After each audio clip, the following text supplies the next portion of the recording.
yeah, I'm just going to say it, because Dianabol-only cycles and SARM-only cycles are run by the same kind of people that completely forego all the other compounds which are injectable and highly beneficial when it comes to anabolism without or with minimal stress on your liver.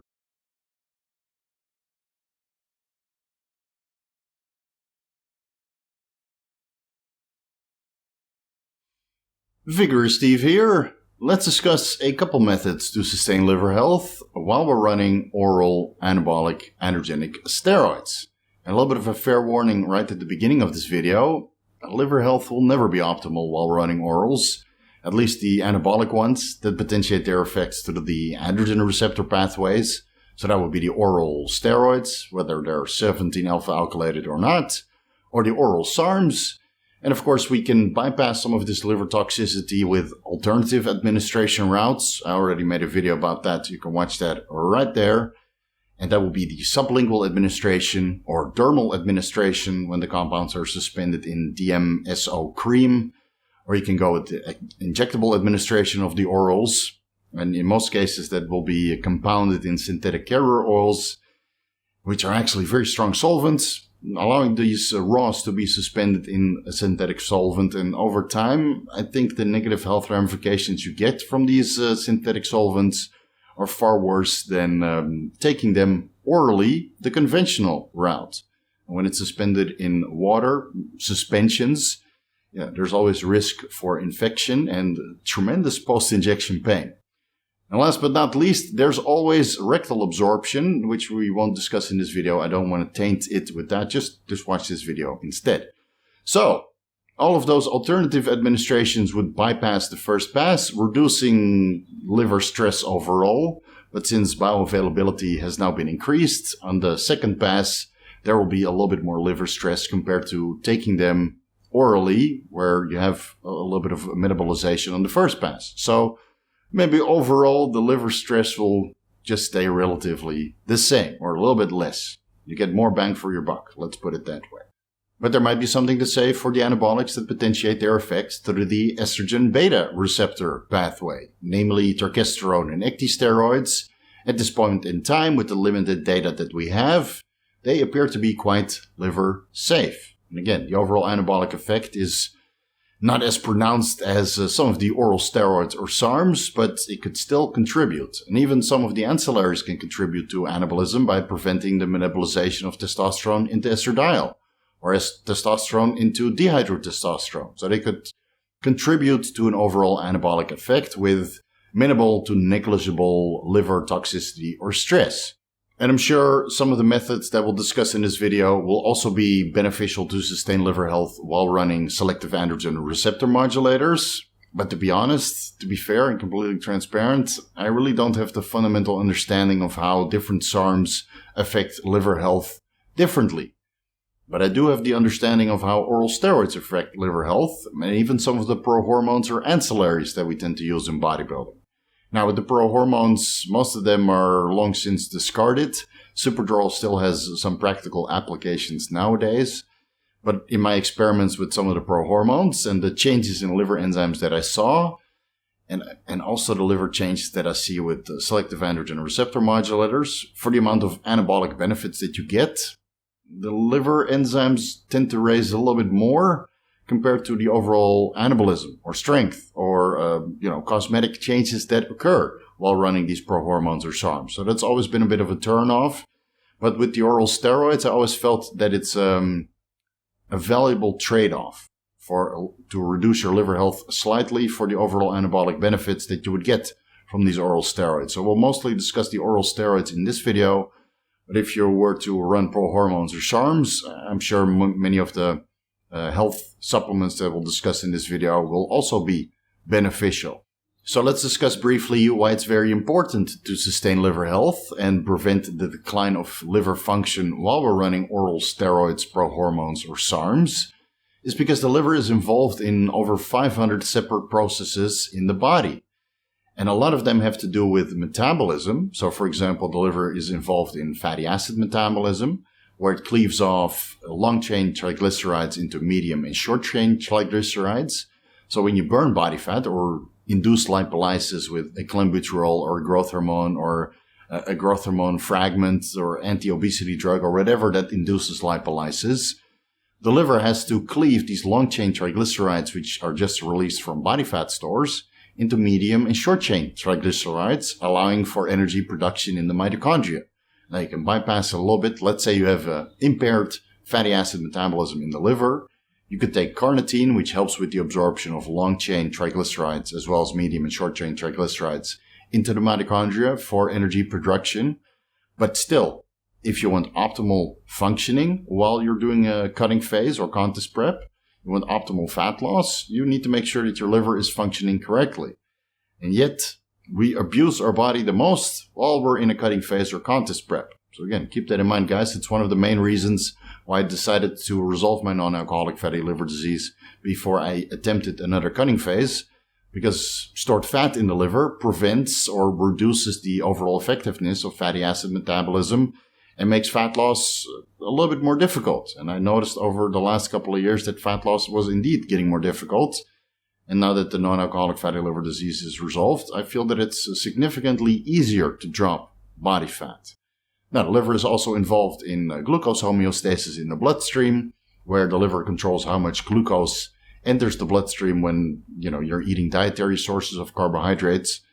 It enters the intestinal tract, it gets broken down, and it passes the liver, and the liver regulates the amount of glucose that exits the liver into the bloodstream, allowing for this glucose to end up in skeletal muscle. Hopefully, if you have good insulin sensitivity, it ends up in the skeletal muscle and not in the adipose tissue.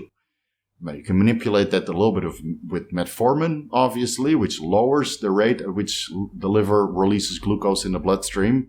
But you could get an overall similar effect by choosing a lower glycemic index carbohydrate sources and combining that with vegetables or fat sources or protein sources, which also lowers the overall glycemic load of a particular carbohydrate source.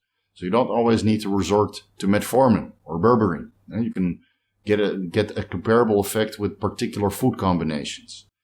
And of course, the liver is also involved in protein metabolism, and it's very noticeable or notable that the liver contributes to the formation of high-density lipoprotein, a low-density lipoprotein, a sex hormone-binding globulin, and a C-reactive protein, which I discussed many a time before.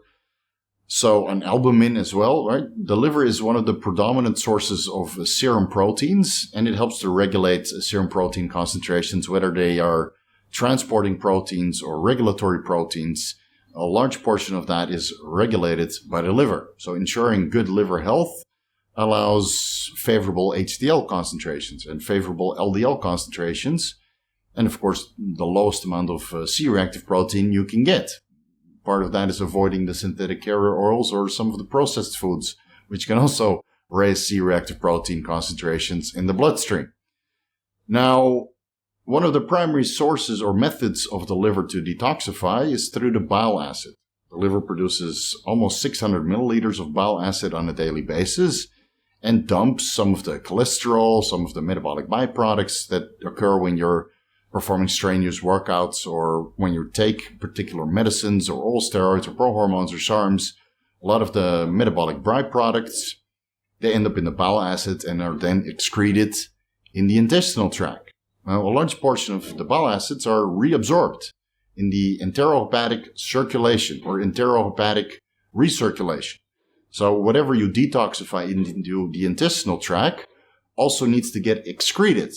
Now, the first line of defense, and probably the easiest way to sustain liver health, is by reducing the amount of toxins and bile acids that are reabsorbed in the enterohepatic circulation. And you can do that by adding a little bit of fiber to each meal, if your dietary restrictions allow, because in the carnivore diet, it's pretty much impossible, considering that fiber is coming from plant-based food sources. So maybe on the carnivore diet, you could replace fiber with bone meal, if that even makes sense. But I don't think that's a suitable replacement to improve detoxification. Because fiber coming from vegetables or carbohydrate sources or fat sources, or even supplements like psyllium husk, for example, fiber helps to bind up the bile acids and the toxins contained within the intestinal tract.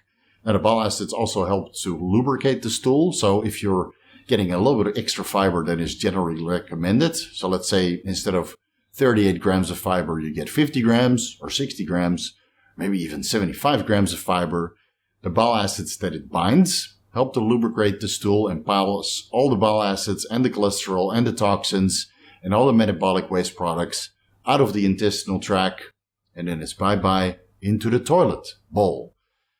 And fiber helps tremendously with that. So I always write a little bit of fiber into my own diet and my client's diet, and whether that comes from vegetables, carb sources, fat sources, or some fiber supplements, it helps tremendously with detoxification. Now, a supplement that helps highly with bile acid production and detoxification is tauroursodeoxycholic acid, and its close variant, which isn't conjugated with taurine ursodeoxycholic acid. That is the TUDCA and the UDCA. And from my experience and everything that I've seen with my client, I feel that TUDCA is more potent when it comes to detoxification on a milligram for milligram basis when compared to UDCA. But the dose of TUDCA or UDCA depends a little bit on which oral steroids you're running and how much fiber you're taking in. Because if you're promoting bile acid formation and excretion, you also need to have additional fiber to bind them for excretion into the stool. So let's say if you're doing a moderate oral cycle of whatever compound you'd like to run and you see that your liver enzymes are going up, maybe 500 milligrams of TUDCA and a little bit of extra fiber is sufficient to keep your liver enzymes in range and ensure liver health stays sustained. But at higher dosages of oral steroids, especially with prolonged exposure, you might need to increase the TUDCA or the UDCA dose to 1,000 milligrams of TUDCA or 1,500 milligrams of UDCA, or even 2,000 milligrams of TUDCA or 3,000 milligrams of UDCA with a decent amount of fiber. And make sure you stay hydrated because, again, if you're overdoing the fiber, you might get constipated. And if you're overdoing the TUDCA, you might have liquid stool. So keep everything in mind. You need to find the correct balance for yourself because the overall androgen loads on your liver and the amount of metabolic waste products and metabolites which are being produced really determines how much fiber and TUDCA or UDCA you're going to need in this detoxification protocol. So it might even be beneficial to run a maintenance dose of 500 milligrams of TUDCA throughout the entire cycle that you're not even running oral steroids, simply because it promotes bile acid excretion and lubricates the stool, especially during the off-season. It might be beneficial to have a little bit of stool lubrication going on so everything moves along at a steady pace. Again, being backed up and having a ballooned, bulging stomach is not very desirable, not for how you feel and not for how it looks. So fiber and TUDCA, they go hand in hand, and depending on how much steroids or oral steroids you're running, the dose would be between 500 milligrams TUDCA, maybe 1,000, maybe 2,000 milligrams of TUDCA, and you could safely double the dose for UDCA, considering it's not conjugated with taurine and less effective on a milligram for milligram basis. Now, this is a little bit of a niche and poorly discussed metabolic pathway that contributes to detoxification of steroid hormones and their metabolites is glucuronidation. And it occurs in the liver as well as some of the other tissues in the body.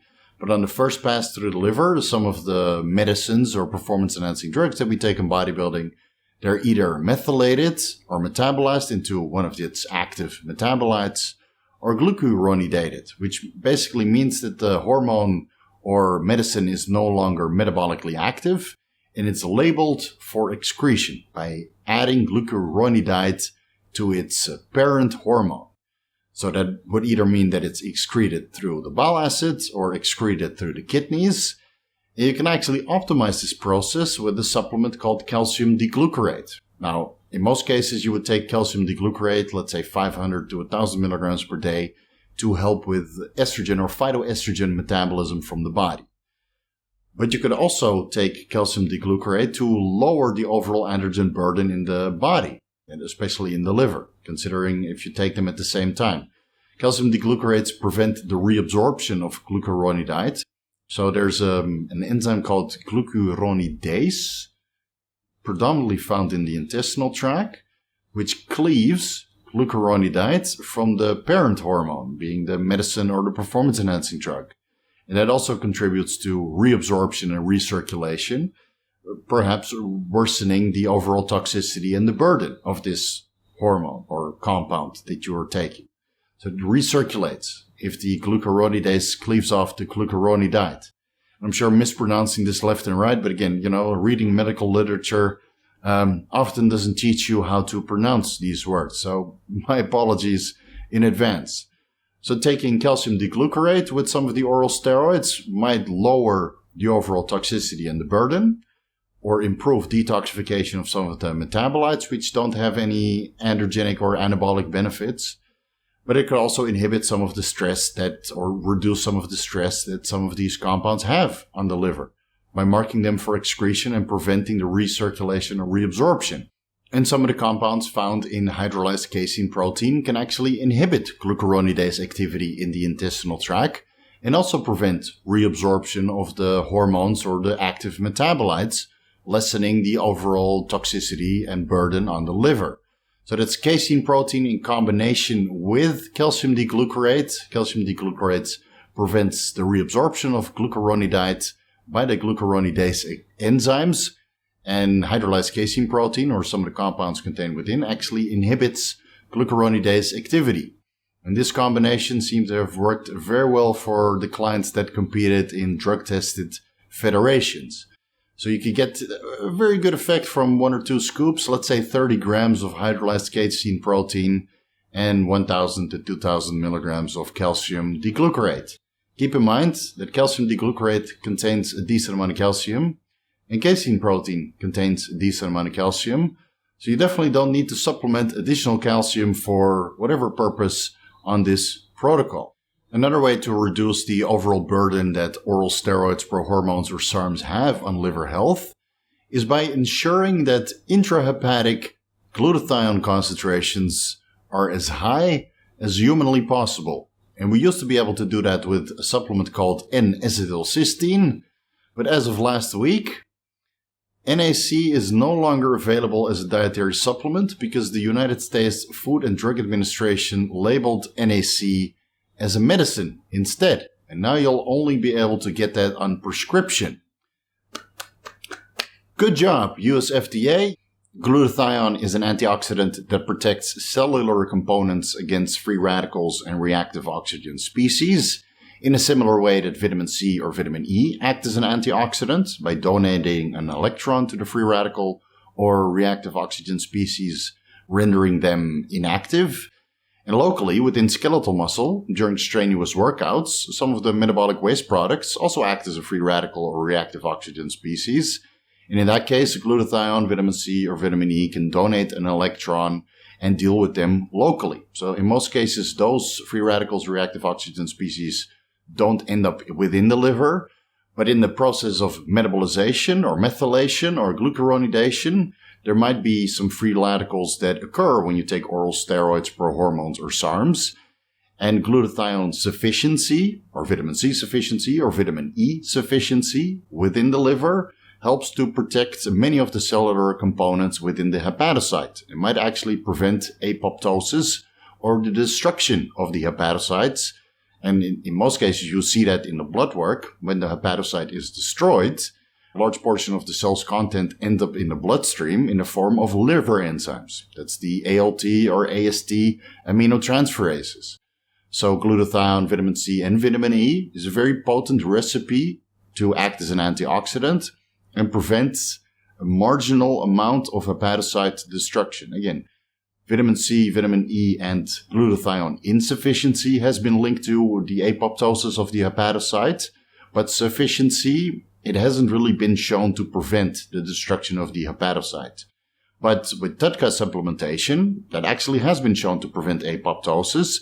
So not only can TUDCA lower the amount of hepatocytes that are being destroyed within the liver for a comparable dose of oral steroids, prohormones, or SARMs, it also promotes the excretion of the liver enzymes and the toxins and the metabolic waste products and the free radicals, the etc., the etc., the etc. So that will be a very potent combination for liver health. The TUDCA to promote excretion and prevent apoptosis. the glutathione, vitamin C, and vitamin E to act as an antioxidant and prevent some of the metabolic waste products to act as a free radical or reactive oxygen species. And that stack is very potent to reduce or prevent apoptosis of the hepatocyte. And then in the overall picture, you would see your liver enzymes decline significantly. Again, it's in a dose-dependent response, so the higher the oral steroids, prohormones, or SARMs dosages are going to be, the more amount of apoptosis that's going to occur of the hepatocyte, which would still increase the overall liver enzyme concentrations within the bloodstream. Now, the easiest way to increase glutathione content within the liver, skeletal muscle, or other tissues of the body used to be the supplement N-Acetyl. Of course, that's no longer available within the United States, and they don't ship NAC from within the United States to other parts of the world anymore. Luckily for us, there are plenty of bulk supplement websites out there that ship from outside of the United States, might still ship into the United States, and have very good prices for NAC, albeit in bulk. So I have a 5-year supply of NAC on the way, running 2,000 milligrams per day. And if you like to run 3,000 milligrams per day, you might want to stock up a little bit more than I did, because I don't think those bulk supplement websites are going to be in stock regarding NAC for long, considering that it's now banned, or at least only available on prescription within the United States. So again, stock up, guys, because there might be an NAC drought coming soon. Now, another way to increase glutathione content within the liver is by taking oral reduced glutathione. Some people say that oral glutathione is not bioavailable, just like they say that oral carnitine is not bioavailable. But from my experience, judging by the side effects of the oral reduced glutathione that have been running for the last, almost a year, I started getting noticeably pale. So I would assume that's a common side effect of glutathione, whether that's injectable NAC or oral reduced glutathione. It's a common side effect that the skin pigmentation reduces and you get a more pale appearance over time. So judging that I added the oral reduced glutathione to my 2,000 milligrams of NAC, I got it a lot wider and wider and wider up until I started experimenting with the PT141, and now I got a little hint of a tan going on, even though I'm not taking the PT141 to increase pigmentation. I'm trying to increase something else. Anyway, let's get back to the subject. So the oral reduced glutathione, from my experience and the experience with my clients, is that it is orally bioavailable. And if you're still not sold on the idea, feel free to go with injectable glutathione instead. A dose of 200 milligrams every day or even 3 times per week is usually sufficient for its overall beneficial effects regarding liver health and to act as a free radical scavenger or protect against reactive oxygen species wherever in the body. A supplement that has been shown to increase liver glutathione stores specifically is S-adenylyl methionine, also known as SAM-E, 400 to 800 milligrams per day, concurrently with 2,000 milligrams of NAC or 1,000 milligrams of oral reduced glutathione or 200 milligrams of injectable glutathione per day, has been shown to increase liver glutathione stores tremendously. Again, it's been investigated in cases where there was glutathione deficiency or insufficiency, and I'm not really sure how much the SAM-E would contribute to being in a sufficient glutathione state already when you've been supplementing NAC, oral reduced glutathione, or injectable glutathione for a while already. I didn't see any changes on my blood work when I added in 400 milligrams of SAM-E to this glutathione stack. But again, the evidence is there, so it's worthy to look into if you want to protect yourself against these free radicals or reactive oxygen species that might occur when you're taking oral steroids, prohormones, or SARMs. Now, there's another marker which are very closely related to glutathione, the gamma-glutamyl transferase, gamma-GT. So when you supplement with glutathione, whether that comes from NAC, injectable, or oral reduced glutathione, you see that gamma-GT levels will usually be below the reference range. And that compounds with caffeine and carnitine, which also have been shown to reduce gamma-GT levels within the bloodstream. And that's probably the best indication of liver health. Now, besides this glutathione stack, you can also look into choline, inositol, and methionine supplementation, which has a decent amount of evidence behind it that it protects against non-alcoholic fatty liver disease, which is otherwise induced by choline, inositol, and methionine insufficiency. Now, in my case, I developed non-alcoholic fatty liver disease, even though I was always in a choline-sufficient state. Most of my choline came from dietary sources, and I had my periods where I was running choline supplementation. So I don't think it's a 100% foolproof protective method against non-alcoholic fatty liver disease, especially considering that the food volume and the compounding effects of all the performance-enhancing drugs that we tend to use in bodybuilding also have an overlapping effect and contribution to non-alcoholic fatty liver disease. So consider it an insurance policy just for ease of mind. 3,000 milligrams of choline, 3,000 milligrams of inositol, and 1,500 milligrams of methionine. And then again, you'll still have to look into all the overlapping and compounding factors which could contribute into non-alcoholic fatty liver disease, like the oral steroids, or the oral prohormones, or the oral SARMs, or the Accutane, or high dosages of insulin, or growth hormone secretagogues that induce insulin resistance, or high dosages of growth hormone, or never giving your liver a break because you're blasting and cruising and never go down to physiological levels of testosterone within the bloodstream. Right? Food abuse, etc., etc., etc. So the choline, inositol, and methionine is good to have in place, but I don't think it's a foolproof method against non-alcoholic fatty liver disease because many things that we do in bodybuilding are surely contributing to that storing process of fatty acids within the liver itself. So again, you have to look at it this way. If 99.9% of the fatty acids that enter the liver are exiting the liver into the bloodstream or being recruited into bile acid formation, 0.1% of these fatty acids remain behind. And over time, that forms non-alcoholic fatty liver disease, which you'll have to address and resolve before you continue with your bodybuilding aspirations. And of course, you'll also have to look into your micronutrient intake to make sure you have a micronutrient sufficiency or perhaps a micronutrient surplus to contribute to the 500 separate processes which occur within the liver. So that will be 5,000 IUs vitamin D3, 400 IUs vitamin E, 2,000 milligrams vitamin C, and 25 milligrams of zinc. All contribute to these separate processes that occur within the liver.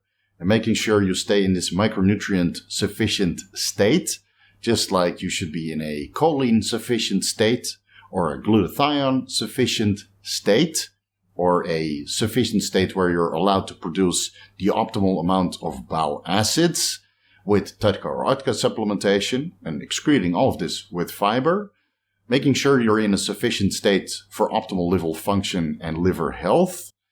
That will be your insurance policy to reduce liver toxicity, liver stress, and the overall burden that these oral steroids prohormones have on the functioning of your liver.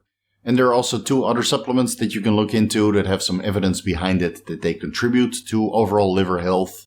That's Silymarin, also known as milk thistle, and a liver 52, whether that's the conventional formula or the double strength formula. But to be fair, Silymarin and the liver 52 have mostly been investigated in cases of alcoholic fatty liver disease, where Silymarin or liver 52 is contributing to the resolvement. But I'm just going to assume that none of you, myself included, have alcoholic fatty liver disease. Some of you guys might have non-alcoholic fatty liver disease, undiagnosed, just like mine was undiagnosed.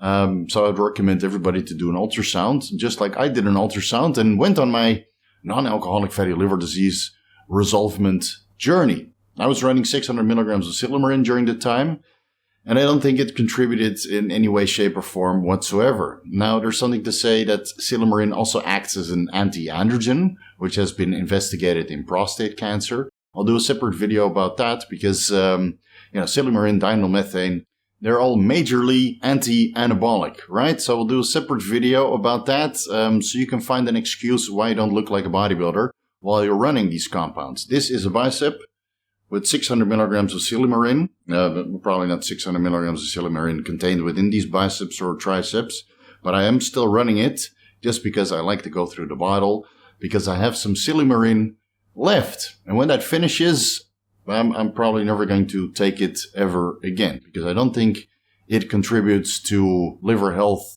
that is declining from oral steroids, prohormones, or SARMs. But again, if you don't have access to some of the other supplements, maybe you can just add in the 600 to maybe even 900 milligrams of Silymarin and 2 tablets of liver 52 double strength, or even 3 tablets liver 52 double strength, just for comfort, mental well-being, so you feel that you're doing something to ensure liver health. But honestly, I don't think that they contribute in any way, shape, or form. Maybe I'm wrong, but again, I highly doubt that they're going to do anything positive on top of the fiber, the TUDCA or the UDCA or the injectable glutathione or the oral reduced glutathione or the N-Acetyl cysteine, and being in a micronutrient surplus, and the choline and the methionine and the Inositol supplementation, and of course practicing moderate dosages, which is always advised. Now, when you do your blood work, on a general liver function blood work panel, when you're running oral steroids, prohormones, or SARMs, you'll see that most of the liver enzyme or liver markers are in range. So that will be the total protein, the albumin, the globulin, or the albumin to globulin ratio, the total bilirubin, the direct bilirubin, and the gamma-glutamyl transferase are all within the reference range. Now, if you see your bilirubin raised, it could be that it's because of abnormal destruction of red blood cells, which metabolize into hemoglobin, which metabolizes into bilirubin. Another cause of elevated bilirubin on your blood work panel is biliary obstruction, where the bilirubin and the other toxins, metabolic waste products, etc., are not able to be excreted from the liver into the gallbladder through the bile duct into the intestinal tract. But it could also be because of the glucuronidase activity within the intestinal tract, because bilirubin is also glucuronidated and marked for excretion. So it might be that if your bilirubin is towards the top of the reference range, but you didn't use any Primo or Boldenone or EPO or anything else that increased hematocrit and red blood cell count. So let's say your, hematocrit and red blood cells are all, nicely within the reference range, but your bilirubin is still high.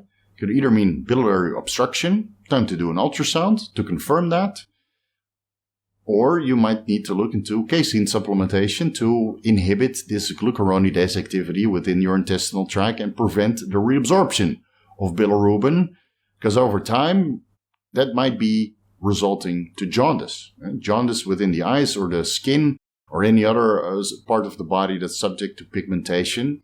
When your bilirubin is very, very high, you will get jaundice. And in that case, it's already too late. So do your blood work frequently.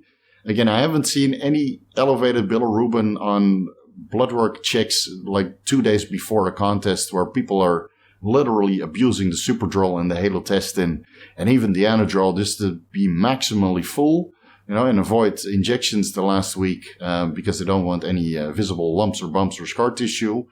So they do their blood work like 2 days before the competition, and they're literally loaded on oral steroids. Liver enzymes, the aminotransferases or transaminases are to the moon, very high, alarmingly high. But the bilirubin, the gamma-GT, the albumin, the globulin, all within the reference range, right? Because there's no biliary obstruction, and they've been eating their vegetables and they've been supplementing their TUDCA. And a lot of my clients have been doing ultrasounds just to ensure that they have proper functioning of all the organs before they get into a contest prep. Now, again, mostly you see the alanine aminotransaminase or the aspartate aminotransaminase elevated, and it's because the hepatocytes are destroyed. So in normal metabolic processes, you absorb these oral steroids, they end up in the intestinal tract and they're being absorbed into the hepatocyte. And in the process of metabolization or methylation or glucuronidation, the hepatocyte is destroyed and spills all of its content into the bloodstream or the bile acid. And when it ends up in the bile acid, of course, it's excreted through the stool. And whatever spills into the bloodstream, you can detect with blood work. So you see in cases where you take oral steroids that liver enzyme concentrations within the bloodstream go up. Just keep in mind that these transaminases, especially aspartate aminotransaminase, are also found in skeletal muscle. And when you're actively trying to damage skeletal muscle to induce hypertrophy and growth, you will also leak a little bit of these AST and ALT enzymes into the bloodstream. So you might get a false positive for liver damage, when in reality these transaminases are coming from skeletal muscle, not the liver itself. So you can look at all the liver markers and some of the heart function markers, namely the creatine phosphokinase. If you see that your liver enzymes, the ALT and the AST, are elevated, but your CPK, creatine phosphokinase, is also elevated, it might be due to strenuous workouts. But if you see your ALT and AST elevated, and your gamma GT is also elevated, and again, I've barely seen that on blood work ever. Even running very high dosages of halotest in a superdrol, I barely see gamma GT elevated. I've seen it in a couple cases, but I see bilirubin elevated more often than I see gamma GT elevated, because most people would take NAC, carnitine, and coffee, which also help to reduce gamma GT concentrations within the bloodstream. So in many cases, I see that CPK, ALT, and AST is elevated, indicating that a large portion of these liver enzymes are coming from the damage which is occurring within skeletal muscle. But within a week, 2 weeks especially, these liver enzymes should fall back into baseline as the skeletal muscle recovers and the body has adequate time to metabolize the ALT and AST enzymes from the bloodstream. So if you don't see your liver enzymes come back within the range, and ideally you want them towards the bottom of the reference range, and I made this mistake myself many, many times. I would stop training for a week. Okay, liver enzymes would come back into range. CPK would reduce by half, 50%, and I would pick up my training and write it off as training intensity. And unfortunately, that mindset is wrong, which I understand now and I'm willing to admit. It should fall to literally 10 to 20 units per liter. Again, considering you're not taking oral steroids, prohormones, or SARMs. And if your liver enzymes remain elevated, it's time to do an ultrasound and see if there's any non-alcoholic fatty liver disease present. Because again, non-alcoholic fatty liver disease impairs the filtration of these liver enzymes and also the filtration or metabolization of the triglycerides or ferritin, right? All these things which are regulated by the liver. So if you see these, the CPK reduces by half, but your liver enzyme still stays elevated or come towards the top of the reference range, go do an ultrasound. Don't wait. Don't write it off as training intensity like I did.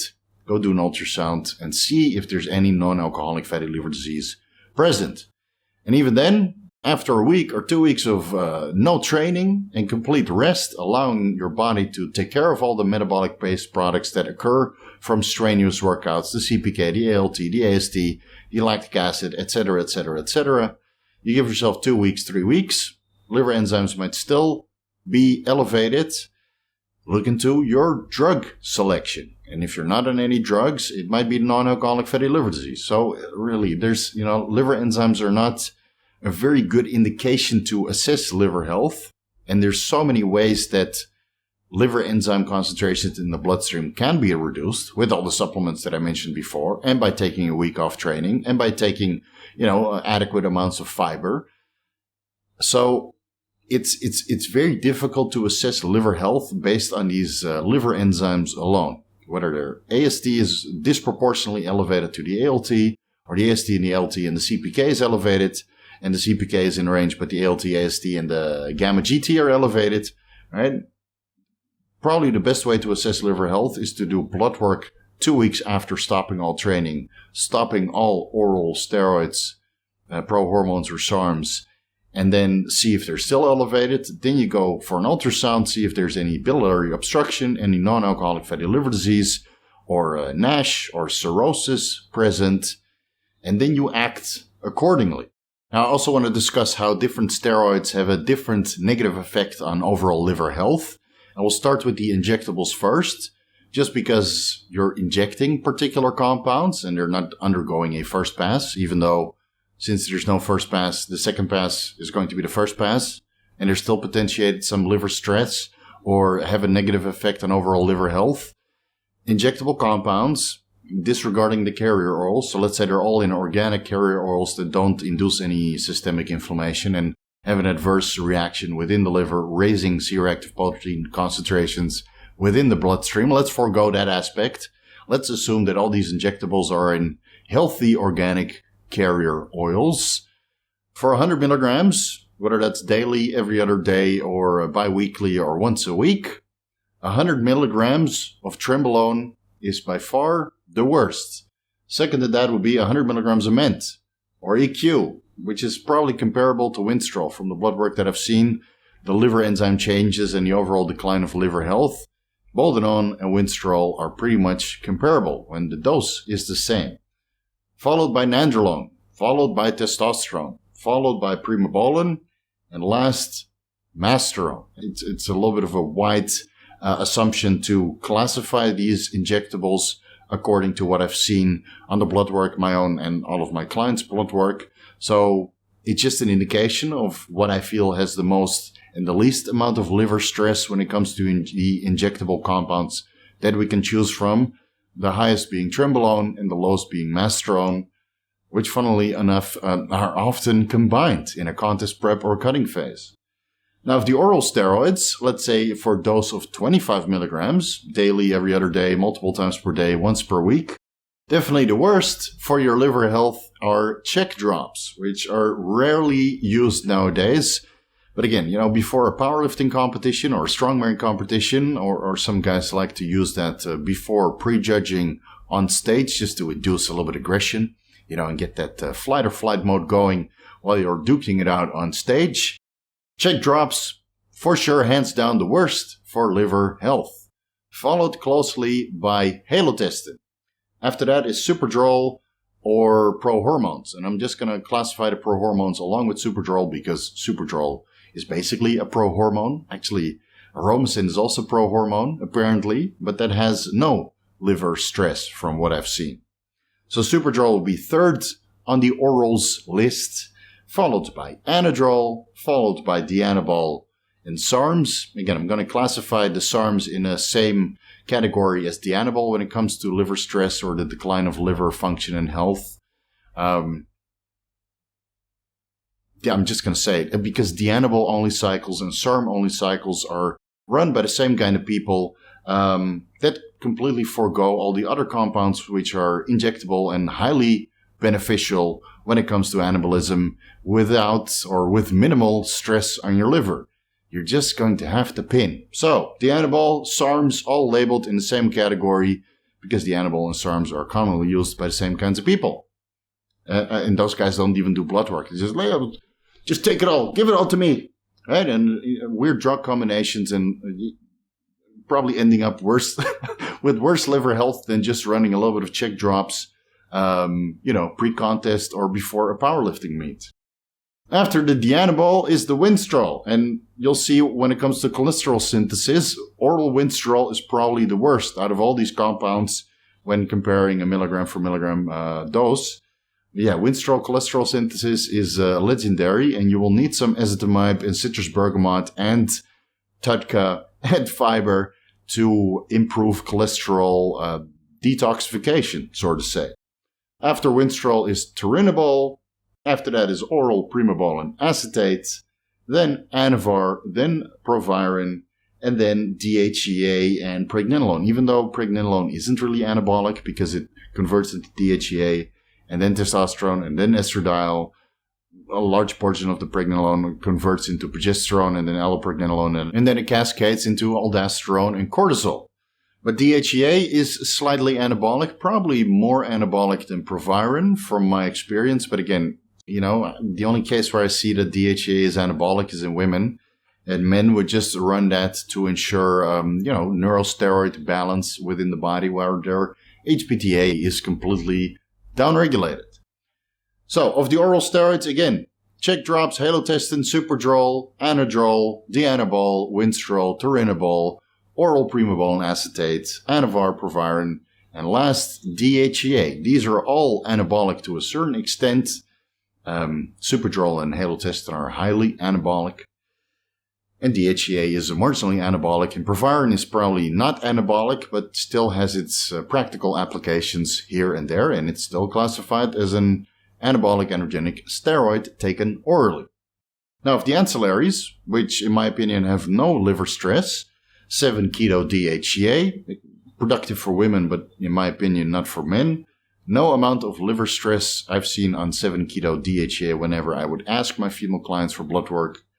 Testosterone, the only anabolic, or steroids, the only anabolics which at this point in time don't potentiate any liver stress. Again, time will tell if that holds up, but from the blood work that I've seen, probably the only anabolic that doesn't potentiate any liver stress is that it's lipophilicity, allowing it to be dissolved in fat a little bit more readily than most of the hydrophobic steroid molecules. I'm not sure. Hasn't been investigated. Time will tell if it holds up. Aldactone, not anabolic, actually an anti-androgen, but it still has its practical applications in de-virilization protocols for women after competitions and help you shed a little bit of subcutaneous water before a photo shoot or stepping on stage, because aldactone inhibits sodium reabsorption in the kidneys. Again, acts as an anti-androgen, so don't take aldactone too long. I only use it for 3 days. And in those 3 days, there's already a lot of liver stress occurring from all the other oral steroids that they're running before the photo shoot or before stepping on stage. But I haven't seen any evidence that aldactone is liver toxic. And then the 5-alpha reductase inhibitors, the dutasteride and the finasteride, there's a little bit of limited evidence that they're able to raise serum concentrations of the liver enzymes. And the same can be said for arimidex, aromacin, letrozole, etc. If they raise liver enzyme concentrations in the bloodstream, it's marginal. And especially considering they all have their unique benefits and characteristics in which we incorporate them into our PED protocol, I think the overall burden on liver health and liver stress is negligible comparing them to these injectables or the orals that we tend to use in bodybuilding. And I think that pretty much covers it, right? This video will probably be an hour or 45 minutes. I hope you guys are still with me. Let me summarize for you guys at the end. I would recommend everybody to look into their fiber intake when they're running oral steroids, SARMs, or Prohormones. Ensure you get about 38 grams of fiber per day, whether that comes from vegetables, carb sources, fat sources, or from fiber supplements. Feel free to bump that up to 50 grams, 60 grams, maybe even 75 grams of fiber per day from whatever source you prefer. Again, every fiber source has its different benefits or might contribute to constipation.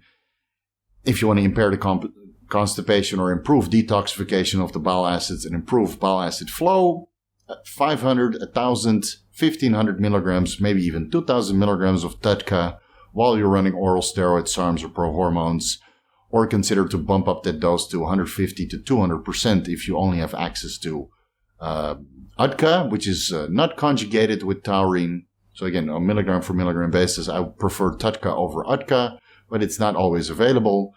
Look into a glutathione stack, whether that's 2,000 milligrams of N-Acetyl cysteine, 1,000 milligrams of oral reduced glutathione, or 200 milligrams injectable glutathione per day.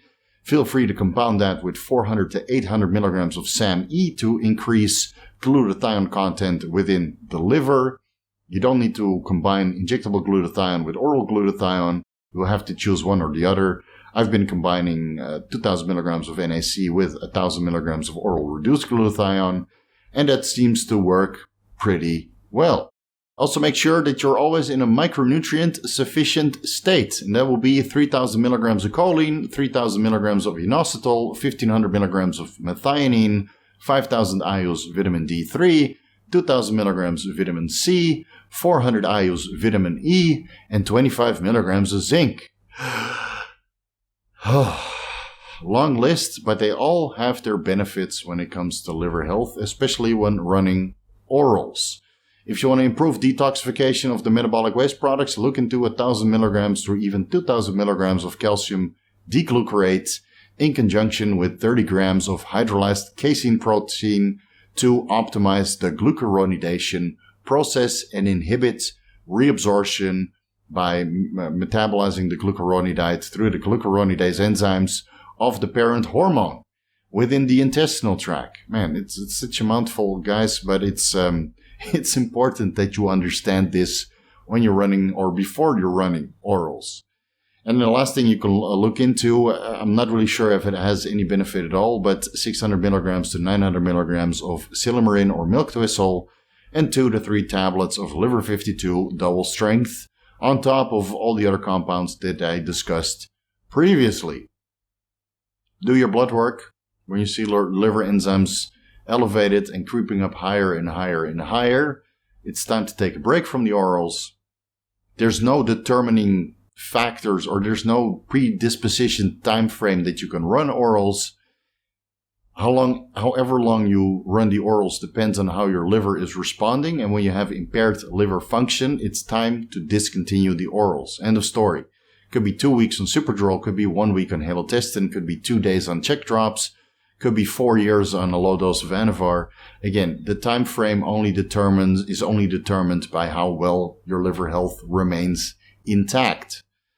And for that, you need to do your blood work and your ultrasounds. And I'll leave you with that. Thank you guys so much for watching.